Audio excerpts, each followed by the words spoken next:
Amigos de BPI TV, nos encontramos en la Asamblea Anual de Transparencia Venezuela 2019, donde va a hablar Mercedes de Freitas, quien es su directora. Vamos a conversar entonces con Mercedes de Freitas para hablar acerca de esta investigación que ellos llevan a cabo. Mercedes, nos encontramos en vivo para BPI TV, nos gustaría conocer acerca de esta investigación que ustedes han realizado, que da cuenta de que 6 países procesan a 70 corruptos venezolanos por un caso de corrupción de 13.000 millones de dólares. Sí, nosotros nos dimos a la tarea de revisar en toda la jurisdicción, en todos los países, en qué casos se estaban procesando corruptos venezolanos o casos que tenían que ver con dinero venezolano, procedente de Venezuela. Hemos encontrado hasta ahora 15 casos en tribunales de Estados Unidos, de España, de Andorra, Portugal, Panamá y Colombia, en donde están involucrados 70 venezolanos, que por cierto, varios de ellos aparecen casi que en todos los casos. Es interesante ver que la red al parecer no es tan grande, pero que hay algunas personas que están y se repiten como protagonistas de cada uno de ellos. Los casos son de peculado, de sobreprecio, de lavado de dinero. Casi todos tienen lavado de dinero, porque el sacar el dinero de la corrupción necesita legalizarlo, y para ello necesita un entramado cada vez más complejo de empresas, de testaferros, de aliados, de amigos, de organizaciones, a través de las cuales se pretende lavar todo ese dinero. En la suma, cuando uno ve tribunal por tribunal, donde está cuál es el tribunal, el nombre del juez, del fiscal, o sea, dato por dato, la cifra que menciona cada uno de los tribunales suma al total 13.100 millones de dólares. Estamos hablando de que esa no es una cifra terminada. Estamos hablando de que esas son las primeras cifras que los tribunales se atreven a presentar, porque tienen las pruebas y las evidencias completas. En varios de esos juicios, de esos casos, ya hay sentencia. Por ejemplo, el de Andrade, el de Alejandro Andrade, está preso, tiene ya sentencia de 10 años, y así. Hay otras personas que tienen sentencia. Hay otros que no tienen todavía, que no se conoce la información. Estamos detrás del tribunal o de la fiscalía para que nos complete la información.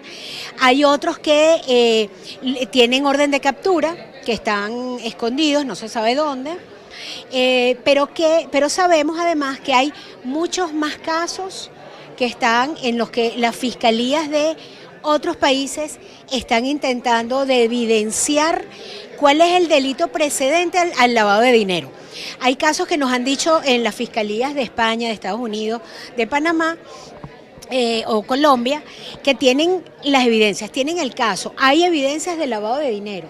Se compran casas millonarias, tienen bienes, o sea, es evidente, ¿no? La cantidad de recursos de los que disponen, pero no tienen todavía evidencias del delito precedente, con lo cual nosotros hacemos un llamado a que todos los venezolanos tenemos en este momento la posibilidad de ayudar a conocer qué es lo que pasó con esos y muchos otros casos. Todos esos casos están en el informe que hoy estamos presentando, informe de corrupción 2018. Creemos que puede ser interesante no solamente para las personas que nos molesta la corrupción, sino para aquellas que no quieren caer en ella, o que quieren salvarse, o que quieran ver los riesgos que corren de corrupción. ¿Esos capitales deberían regresar al país? ¿Qué se puede hacer con ese dinero cuando esos capitales forajidos puedan retornar a Venezuela? Es complicado el tema de la recuperación de activos, sobre todo de estos casos, igual que los de casos de narcotráfico, porque si bien es cierto que se conoce la cifra que pasó por algún banco o que por la que se adquirió algunas empresas, a lo mejor están en bancos fuera de jurisdicciones en donde está el tribunal trabajando, o no se conocen a dónde fueron a parar. En lo que nosotros estamos haciendo en este momento, le pedimos al doctor Carlos Castresana, que es un experto penalista español, fue magistrado del Tribunal Supremo Español, ¿no?, de la Audiencia Nacional, que nos haga un informe de la posibilidad de la recuperación de los activos.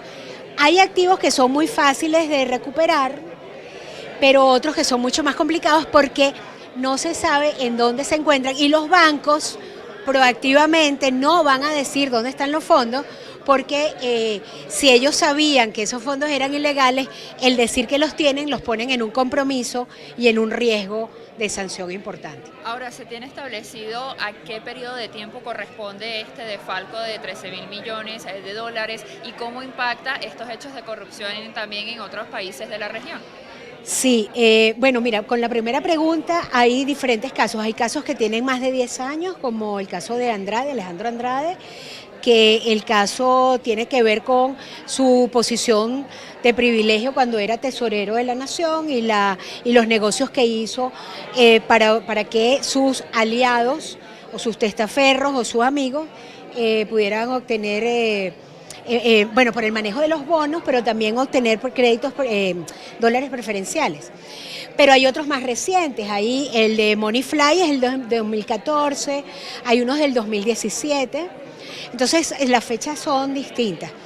Con la segunda pregunta, creo que es muy interesante ver que los países de la región están empezando a ver el impacto que tiene en sus países. En España lo tienen muy claro y lo publican muchísimo. Se habla de la cantidad de dinero, digamos, oscuro, pues un poco claro, de su procedencia no clara, que están comprando apartamentos y casas muy costosas. Se habla de que en el barrio Salamanca, que es un barrio como aristócrata, en el centro de Madrid, los venezolanos están comprando no solamente apartamentos de lujo, sino edificios, ¿no? Y bueno, en las otras regiones. Pero una de las cosas que están viendo en el resto de las regiones es que distorsiona el mercado cuando llegan venezolanos con tanto dinero, pero además producto de manejo ilegal que no les ha costado, no lo han sudado, porque ofrecen montos por encima de lo que están pidiendo. Entonces venden una empresa por, no sé, 100 millones de dólares y ellos ofrecen 110 o 120. O sea, se comportan como nuevos ricos, en donde no han sudado el dinero, no les cuesta, pero también porque necesitan lavar el dinero. Entonces son economías que están sintiendo ese golpe, pero también en donde hay bancos que están haciendo esfuerzos de overcompliance, o sea, hay bancos que, por ejemplo, ven que en la República de Venezuela está pagando a sus proveedores, por ejemplo, por un banco ruso. Over Finance, Ibro Finance, en donde Venezuela tiene, el Bandes de Venezuela tiene el 49.9% de los bienes, de las acciones. Bueno, resulta que los bancos españoles, si ven transferencias de esos bancos, cierran y bloquean las cuentas. Entonces la finanza internacional está poniendo un ojo avisor y está poniendo mucho reparo a cualquier dinero que se maneje de Venezuela o de venezolanos, porque duda de la posibilidad o quiere garantizar la legitimidad de esos fondos. Mercedes, ¿y con qué es comparable la cifra que ustedes encontraron? ¿Con qué se puede comparar la cifra de 13.000 millones de dólares? Sí, bueno, y es mucho más, eso es solamente el piquito del iceberg. Mira, con nada, no hay, nosotros que participamos en la red de Transparencia Internacional, somos 107 capítulos en el mundo, y cuando nosotros hablamos de que la Asamblea Nacional presentó un informe sobre Rafael Ramírez que llega a 11.000 millones de dólares, que estos otros casos 13.000 millones, que lo que se ha invertido en sector eléctrico, el sobreprecio es 23.000 millones de dólares. O sea, cuando ven esa cifra, eso no suma ni tomando en cuenta toda la corrupción de la historia de esos países. Nuestros compañeros de Transparencia Internacional trabajan casos de 1 millón de dólares, 7 millones de dólares, cuando mucho 100 millones de dólares, pero estas cifras de Venezuela es lo que explica la crisis que tenemos. Cuando uno ve estas cifras de corrupción, uno dice, claro, ¿cómo vamos a tener luz, agua, comida, seguridad, transporte, si esos montos tan gigantescos desaparecieron?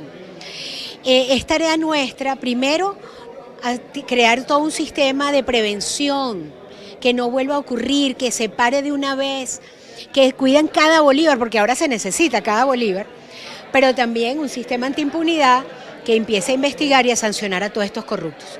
Muchísimas Gracias, Mercedes. Mercedes de Freitas, directora de Transparencia Venezuela, quien el día de hoy presentó el informe de corrupción 2018 en esta Asamblea Anual de Transparencia Venezuela 2019. Vamos a intentar conversar con uno de los especialistas que se encuentra en esta asamblea, que pues se encuentra el día de hoy acá en la sede de Consecomercio, acá en esta Asamblea Nacional que se está realizando el día de hoy, cuando presentan el informe de corrupción 2018. Ustedes escuchaban a Mercedes de Freitas hablar acerca de la repatriación de estos capitales forajidos durante el periodo de Nicolás Maduro en la presidencia, y pues aseguraba que va a ser bastante complejo traerlos de vuelta a Venezuela, y pues por ello están buscando asesoría de especialistas españoles para poder lograr entonces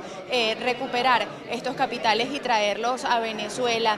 Aseguraba que esta cifra que ellos han publicado el día de hoy sobre 13.000 millones de dólares en casos de corrupción, pues es tan solo la punta del iceberg de todos aquellos casos de corrupción pues que han encontrado.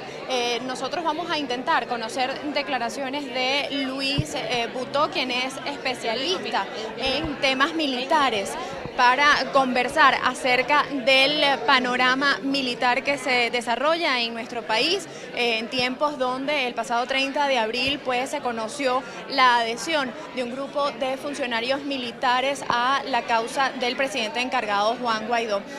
Gracias por atendernos. Nos gustaría conocer qué pasos se pudieran estar dando a continuación luego de los actos del 30 de abril.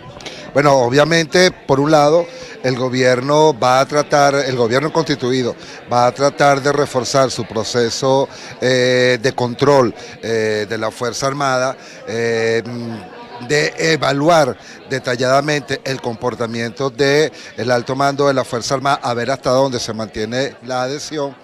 Y yo creo que la oposición va a insistir en ese llamado a que sectores de la Fuerza Armada se incorporen a la causa que lidera en este momento el diputado Guaidó. En estos momentos precisamente se conoció la información desde el gobierno de Estados Unidos sobre la eliminación de la sanción en contra del director del SEBIN ya destituido, que ayudó al líder del Partido Voluntad Popular, Leopoldo López, luego de que se manifestara en respaldo a las iniciativas de Juan Guaidó. ¿Se pudieran seguir produciendo este tipo de acciones? ¿Es beneficioso? ¿Qué mensaje le están dando? Es un incentivo que se está creando desde afuera en aras de eso que se ha llamado el quiebre institucional. Es una especie de espejo.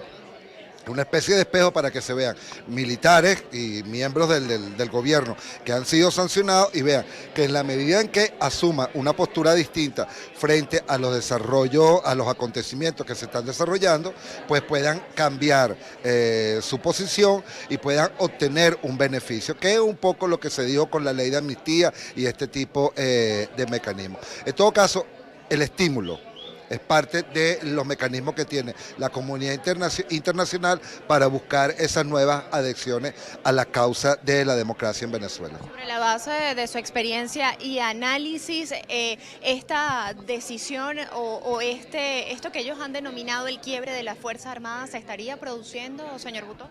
Eso es sumamente difícil poderlo definir con claridad, porque el asunto no es numérico, el asunto no es cuantitativo, el asunto no es qué tan grande es la parte de la Fuerza Armada que estaría en desacuerdo no con el gobierno, qué tan grande sería la parte que estuviese de acuerdo. El problema allí es la adhesión que tiene, la identificación que tiene el alto mando militar con el modelo de la revolución bolivariana, entendiendo que la Fuerza Armada es una institución jerarquizada, verticalizada, que responde a ese alto mando. Lo fundamental en todo sentido va a ser la modificación que pueda tener el alto mando en función de esa orientación que mantiene con la revolución bolivariana, sin olvidar que no es solamente identificación, sino que ese alto mando es parte fundamental de esa autodenominada revolución bolivariana, porque esa revolución es un proyecto en esencia, carácter, formación y origen militar. Muchísimas gracias. Palabras de Luis Butó, quien es experto en temas militares. En estos momentos cuando se presenta entonces a través de Transparencia Venezuela el informe 2018 de casos de corrupción. Recordemos que según el hallazgo de Transparencia Venezuela, de acuerdo a las investigaciones realizadas, 6 países procesan a 70 corruptos venezolanos por defalcar más de 13.000 millones de dólares. Esta es la información que nosotros tenemos hasta el momento. Los invitamos a seguir atentos a toda la información a través de BPI TV. Reportó para ustedes Antonieta La Roca desde la ciudad de Caracas.